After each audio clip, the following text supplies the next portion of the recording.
Hoje vamos falar de superação e propósito. Minha convidada transformou uma dor pessoal em um negócio que ajuda outras pessoas.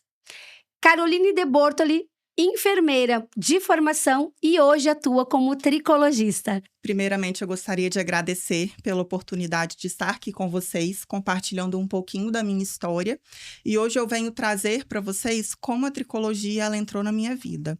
Eu sou bariátrica, eu operei tem 14 anos e essa foi uma decisão muito difícil que eu tomei, mas uma decisão que mudou a minha vida.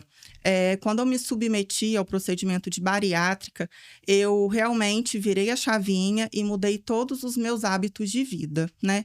Tanto a parte de alimentação, quanto a parte de atividade física, tanto a parte de autocuidado.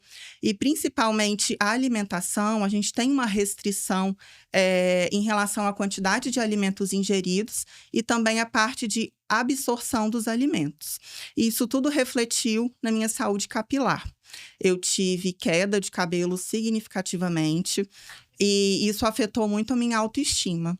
Como é que ficou? Você não sabia que isso poderia acontecer, né? Não é uma coisa que se divulga muito, né? A gente vê vários casos de bariátrica que não se fala sobre este tema. Para você foi uma surpresa? Você não entendia o que estava acontecendo? Como é que foi essa Na descoberta? realidade, nós recebemos todas as orientações antes do procedimento cirúrgico, mas é quando a gente vive, é que a gente sente a dor e entende os impactos que isso pode ocasionar na nossa vida, né? Então, desde então, com essa queda de cabelo, eu busquei ajuda de profissionais e eu não tive bons resultados. E foi aí que, através de uma tricologista, eu comecei o meu acompanhamento, tive excelentes resultados e me apaixonei pela área. Então, eu falei, é essa área que eu também quero agregar para a minha vida profissional. Eu sou enfermeira de formação, né? E a enfermagem, ela lida muito com cuidar. E eu agreguei esse valor para a minha vida também. Não só na parte de cuidar de doença, mas também de cuidar da autoestima e devolver a saúde para o paciente. Então, foi assim que eu me encantei pela área. Eu vejo que no teu Instagram você fala muito sobre a importância da alimentação relacionada a cabelo, a questão de fortalecimento, de queda de cabelo. A gente não tá falando só de vaidade, né? A gente tá falando de autoimagem, porque você Isso. falou, me afetou muito, Uhum. né? E você já era casada naquela época? Ou ainda não? Não, eu não era casada quando eu fiz o procedimento. Pois é. E aí a dificuldade de se olhar e pensar: "Será que eu consigo um relacionamento? Como é que vai ser a minha vida daqui pra frente? Tô perdendo cabelo". E quanto tempo você levou até você conseguir encontrar essa alternativa, porque você disse que tentou outras coisas, Uhum. e começar a ter alguns resultados positivos, assim? É. Na realidade, a tricologia, ela é um ramo muito novo, né, no nosso mercado, as pessoas ainda estão conhecendo, e eu também não conhecia, né. Então, depois de 10 anos de procedimento cirúrgico e de sofrimento, eu descobri a tricologia, e aí eu comecei o meu tratamento nessa área. E assim, a tricologia, ela é extremamente importante, porque ela não cuida só da saúde capilar, ela cuida também do embelezamento. A gente tem essas duas frentes de trabalho, né? A gente trata tanto as disfunções de couro cabeludo, caspa, oleosidade, dermatite, psoríase, como também a gente trata do embelezamento, da reparação dos fios. Hoje existem muitas pessoas que estão fazendo a transição capilar, então a gente consegue fazer toda uma adaptação de tratamento para resgatar a qualidade e até mesmo as características do cabelo original. Então, assim, isso é muito importante porque além da gente devolver as características físicas, além da gente devolver a autoestima, a gente também devolve saúde. E assim, Patrícia, a minha experiência com a tricologia, ela foi muito positiva, porque o cabelo, ele é a nossa imagem, né? Faz parte da nossa identidade visual. E quando a gente mexe na nossa autoestima, quando a gente melhora a nossa autoestima, a gente também melhora a nossa qualidade de vida, né? E isso reflete no nosso comportamento na sociedade, no profissional, no casamento, na gente enquanto pessoa, né? A gente se sente mais empoderada, sim, e a gente consegue ter posicionamentos que antes a insegurança impedia, né? Por várias questões, dentre elas a autoestima também. Então, assim, é muito legal. É um ramo muito legal. E quem são as pessoas que te procuram, assim, vem a partir do quê? De que sintomas? De que cenários? São Uhum. todos pós-bariátricos, não? O que quem é o teu público hoje? É, hoje, na realidade, a gente tem uma gama de disfunções, né? Eu não tenho um público bem definido de uma patologia específica. Então, hoje, pessoas me procuram principalmente por conta de queda ou oleosidade, pacientes que finalizaram o tratamento quimioterápico e que têm a alopécia pós-tratamento, que estão buscando fortalecimento e o crescimento dos fios. Então, é uma gama de oportunidades que a gente tem para a gente poder trabalhar. Tem as pacientes também tem as pacientes também que estão em transição capilar, né, que buscam aí resgatar as características originais dos cabelos. Então, assim, a gente tem uma gama de oportunidades. E não tem idade, né, Carol, para esse tipo de situação da queda do cabelo, do enfraquecimento, Não, dessas doenças capilares, né, que não. a gente vê por aí, não tem idade. Hoje eu recebo um perfil variado de pacientes que buscam atendimento, desde pacientes jovens, mulheres, até homens numa faixa etária mais avançadas, né? Por quê? Porque o cabelo, assim como o nosso corpo, ele é reflexo da nossa qualidade de vida. Então, pacientes muito estressados, principalmente no ritmo de vida que a gente vive, né? A gente produz o hormônio cortisol. E o cortisol, ele influi, ele e o cortisol, e quando a gente fica estressado, a gente produz o hormônio cortisol, que influencia diretamente na queda do cabelo. A alimentação também, alimentos embutidos, gordurosos, muito açúcar. Ele impacta na qualidade do cabelo também, dos fios, promove a oleosidade, e a oleosidade é um dos fatores que faz o cabelo cair. As mulheres, principalmente as mulheres menopausadas, com disfunções hormonais, são fatores que influenciam também nas disfunções capilares. Os homens com a parte de calvície, né? Principalmente a calvície relacionada a fatores genéticos. Então, assim, a gente tem uma gama de oportunidades que a gente consegue trabalhar dentro da área da tricologia. Tá, explica pra gente, assim, pra quem tá, nos assistindo, eh, exatamente, tem várias situações, vários perfis de pacientes, de pessoas que procuram por N razões, mas qual é a tua avaliação? Você faz uma avaliação prévia para determinar que tipo de procedimento você vai fazer? Eu vi que você está trazendo laser também agora para o teu Isso. portfólio. Explica melhor, assim, para quem não entende muito disso. Ah, que eu tô com um pouco de queda e tal. Como Uhum. é que funciona essa avaliação prévia e como é que você define o que serve para um e o que serve para outro? É uma pergunta muito interessante, porque muitas pessoas têm dúvida de como funciona a consulta tricológica, né? E a consulta tricológica, ela é extremamente complexa, porque envolve todo o histórico, todos os hábitos alimentares, todos os hábitos de vida do paciente. Então, a gente começa entendendo o porquê que o paciente buscou o atendimento, porquê que ele está interessado em desenvolver uma história, um vínculo com o profissional, né?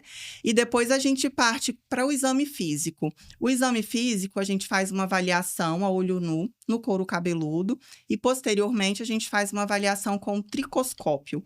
O tricoscópio é um equipamento maravilhoso, é como se ele fosse um microscópio, e aí a gente consegue ver até 200 vezes maior o tamanho normal do nosso couro cabeludo e também dos fios. Então, é nesse momento que a gente consegue avaliar qual é a disfunção que o paciente apresenta, quais são as características que ele apresenta de acordo com cada doença, para aí sim direcionar um tratamento. E é importante também, porque nessa consulta, além da gente avaliar os hábitos alimentares, que, como eu falei anteriormente, influenciam diretamente no crescimento e no fortalecimento do cabelo, porque a gente precisa de vitaminas e minerais para o nosso cabelo crescer de forma saudável. A gente também avalia vários hábitos, como, por exemplo, atividade física. A atividade física é um fator extremamente importante, principalmente para quem está buscando crescimento capilar. Por quê? Porque quando a gente está em atividade física, a gente melhora a oxigenação do nosso corpo, inclusive do nosso couro cabeludo, e isso faz com que o nosso cabelo receba melhor os estímulos que a gente fornece para crescimento capilar. Outras coisas que a gente avalia também em relação a exames de sangue, para poder fazer o equilíbrio. Outra coisa que a gente examina também é o exame de sangue, para poder ver as deficiências nutricionais e fazer os ajustes necessários. Eu costumo brincar que o nosso couro cabeludo e, né, a conexão couro cabeludo e fios é como se a gente fosse uma plantinha, né? A gente precisa regar a plantinha para ela crescer de forma saudável. E a gente faz isso de fora para dentro, por estímulos externos, como, por exemplo, o laser, que eu vou falar daqui a pouquinho, e também de dentro para fora. Então, de nada adianta eu estimular o crescimento do meu cabelo se eu estou estimulando sem vitaminas, sem minerais. Então, o meu cabelo ele vai crescer não saudável e aí ele vai ter quedas recorrentes. Então, assim, é extremamente importante a gente regar o solo para a gente ter plantas que crescem de formas fortes e saudáveis.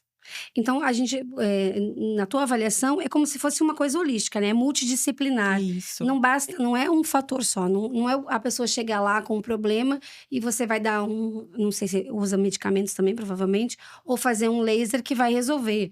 Existe também uma parte que é muito do paciente. Ele tem Isso. uma tarefa de casa a ser feita, né? Ele tem que cuidar da alimentação, ele tem que cuidar da hidratação, ele tem que cuidar das vitaminas. Então, não adianta. Como tudo na vida, né? Tem que ter o equilíbrio em todas as áreas. Não adianta só ele fazer um determinado procedimento, só o laser. Ele vai ter resultados, obviamente, mas não são os melhores resultados.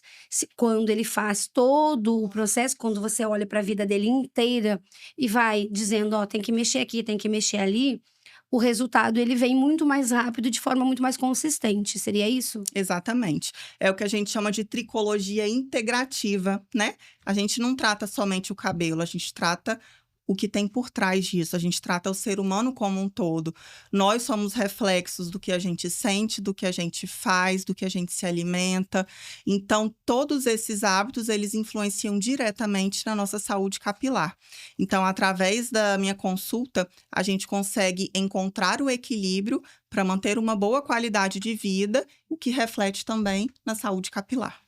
E, em média, um tratamento, ele gira em torno de quanto tempo? Cheguei com um problema de queda, eu sei que tem casos e casos, mas na média, quanto tempo para a pessoa já conseguir perceber uma melhora na qualidade do fio, na quantidade de Então, queda? cada caso é um caso. Eu não costumo trabalhar com uma média de tratamentos, né? Mas o paciente, ele começa a responder os nossos estímulos externos, e ele também consegue responder adaptando os hábitos de vida dele a partir dos 3 meses de tratamento. E você falou de autoestima, da autoimagem, da importância, e eu sempre falo muito sobre isso, que tudo na vida da gente depende muito de como a gente se sente, como a gente se vê. O posicionamento que a gente tem quando a nossa autoimagem não é positiva, ele é muito diferente do que o posicionamento que a gente tem para a vida quando a nossa autoimagem a gente olha e diz, pô, tá bacana, tá legal. Com certeza. Você deve pegar muitas pessoas com esse problema, porque realmente, né, a queda de cabelo é como você falou, né, é o nosso cartão postal, né, é nossa moldura, nossa marca. Você percebe muito a diferença do antes e o depois na postura da pessoa, quando Com ela certeza. chega, as relações já meio sofrendo, o Uhum. posicionamento no mercado de trabalho também é diferente, e aí quando você começa a tratar ela, e ela começa a ver o progresso, as melhoras, você já percebe uma mudança de posicionamento dessa pessoa? Sim, é extremamente notório. Até porque quando uma pessoa ela tá em sofrimento, ela nunca tá bem, né? Ela tá mais introspectiva, ela fica com algumas restrições, algumas limitações, algumas inseguranças. E aí, na medida que a gente vai criando vínculo, definindo um melhor protocolo de tratamento e tendo bons resultados, a gente observa, sim, uma mudança de comportamento significativamente. Se você pudesse dar, assim, eu não queria dar dicas ainda, vamos deixar dicas um pouquinho mais para o final.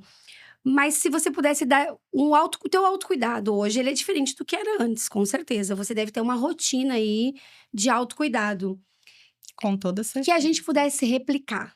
Qual seria a dica, assim, para quem tá nos ouvindo, para mim também, de autocuidado com o cabelo, com a vida de forma geral, né? Com essa coisa de cuidar da atividade física, Sim. de reduzir o estresse. Qual seria esse autocuidado perfeito? Então, assim, o meu primeiro autocuidado, o meu primeiro autoamor foi a bariátrica. Quando eu decidi fazer a bariátrica, eu decidi mudar de vida. E foi a minha virada de chave. Com 15 dias de operado, eu estava dentro da academia, fazendo o mínimo, né? Porque eu nem podia estar lá, o médico nem tinha me liberado. Mas eu queria viver aquele momento, eu queria viver aquele ambiente de autocuidado. E foi aí que a minha história decolou. Então, primeira coisa, atividade física. A atividade física é o resultado final, é a saúde, é a beleza do corpo, né?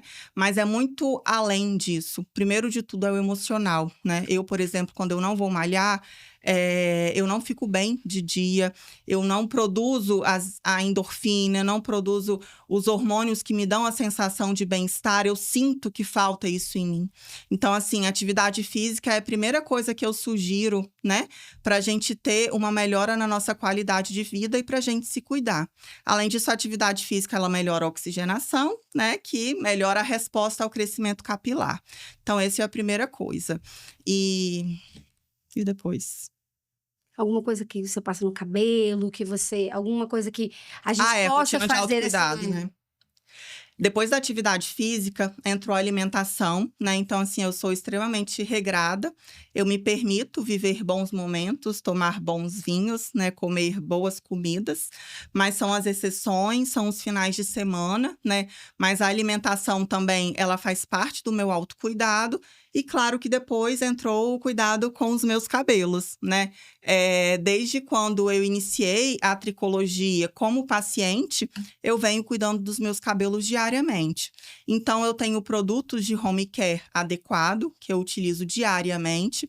E é importante a gente falar que esses produtos que a gente utiliza voltados para a saúde capilar são produtos específicos para isso. Não são cosméticos de farmácia, não são cosméticos de supermercado. É o que a gente chama de dermocosméticos. São cosméticos que contêm ativos, que contêm medicações dentro dele para tratar as nossas disfunções. Então, é extremamente importante a gente ter várias frentes de trabalho, várias linhas de cuidado, para a gente ter um resultado significativo. Então, assim, para a pessoa ter um produto adequado, ela precisa fazer uma consulta. Ela não consegue ir em uma farmácia ou em algum lugar e conseguir comprar esse tipo de dermocosmético. Ela precisa passar por uma consulta Isso. para que seja indicado o dermocosmético indicado para o tipo de De situação que ela patologia, tem. exatamente. Porque a gente só consegue indicar um produto para o paciente comprar se a gente fizer a avaliação. E quando a Porque, gente não às tem uma vezes, por patologia? exemplo, a gente sempre tem uma patologia. O paciente, ele só apresenta alguma disfunção, o paciente, ele só apresenta algum sinal e sintoma capilar se ele tiver alguma disfunção. Então, por exemplo, eu tô com queda. A queda tem vários fatores que influenciam. Tem a parte de estresse, tem a parte de deficiência de vitamina e tem a parte também de oleosidade em excesso do couro cabeludo. E eu só consigo saber se o couro cabeludo realmente está oleoso de forma excessiva fazendo uma avaliação com tricoscópio. Então, por isso que a consulta ela é extremamente fundamental. Então, assim, qual seria o primeiro indicativo de um alerta? Porque às vezes a gente acha que tá tudo normal, que a queda faz parte de um processo normal de renovação e tal. Mas quando a pessoa precisa ligar o alerta e dizer, ó, eu preciso fazer uma consulta para começar a cuidar desse meu cabelo. O que seria, assim, um sintoma que você diz, ó, esse aí seria bom já dar uma olhada? Qual é o primeiro sinal pra gente ter um alerta, assim? Ó, tá caindo essa quantidade de cabelo, ou a textura do meu cabelo mudou de um jeito que Aham. que eu percebo, assim, que eu digo: "Olha, eu preciso fazer uma consulta, tá na hora de fazer uma consulta"? O que é um sinal de alerta para informar que a queda ela tá excessiva e que a gente precisa buscar ajuda? O normal da gente perder os fios diariamente é de 50 a 150 fios de cabelo por dia, né? Como quantificar isso? Se eu lavo o cabelo e meu cabelo tá saindo em tufos, se eu tenho cabelos soltos dispersos pela casa constantemente, se tem muitos fios perdidos no travesseiro, em roupa de cama, isso tudo é sinal de alerta para dizer que não está tudo bem e que a gente precisa buscar ajuda. Então, pessoal, ó, esse tema é extremamente importante, cheio de detalhes. E cabe a gente ficar atento à saúde capilar, porque a qualquer momento você pode começar a ter quedas e não identificar, e aí deixar isso ficar muito, muito progressivo. Então, procure um tricologista, um médico adequado para fazer essa avaliação, para que você possa tratar com antecedência. Carol, tá acabando. Obrigada, assim, pela tua presença. Eu acho que foi, assim, esclarecedor tanto para mim quanto para quem está nos ouvindo. É um assunto extremamente importante, que a gente não pode deixar as coisas acontecerem para depois tomar uma decisão. Não tem que fazer a prevenção. Obrigada mesmo. Disponha, foi um prazer estar aqui com vocês, tá bom? Estamos encerrando mais um Entre Taças. Não esqueça de compartilhar, curtir e vamos continuar falando sobre esse tema aqui nos comentários. Eu sou Patrícia Talaer e esse é o Entre Taças. Até o próximo brinde.